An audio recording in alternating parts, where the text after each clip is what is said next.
Nearly 1 year has passed since demonstrations in Tunisia led to the overthrow of the country's dictator and democratic elections. Tunisians are pleased that their revolution has inspired others throughout North Africa and the Middle East.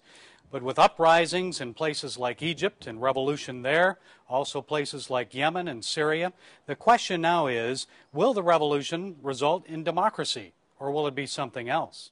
This fall, a moderate Islamist party won a plurality of votes for Tunisia's new parliament. It is pledged to support secularism and democracy. Moderate Islamists also won recent elections in Morocco. Secularists in that country say they'll have to wait and see if the new government will be committed to democracy. The Muslim Brotherhood's Freedom and Justice Party, the best organized political party in Egypt, is expected to win a series of elections and gain control of parliament in that North African country. Egyptians say little has changed for them since the revolution that ousted President Hosni Mubarak last winter. The economy has gotten worse, and many people are struggling just to pay their bills. The Hudson Institute's Samuel Tadros places the blame on Egypt's de facto leader, Mohammed Tantawi, and the Supreme Council of the Armed Forces. In a sense, there was never a Mubarak regime. It is the same military dictatorship that has been ruling Egypt since 1952 with its control of the Egyptian economy. These guys are basically clueless at how to run the country on a daily basis. Nor do they really want to run it. Tadros says the army leadership wants to rule the country but not govern it. Day-to-day matters, bread and butter issues, will be left to whichever party gains the most seats in the parliamentary elections.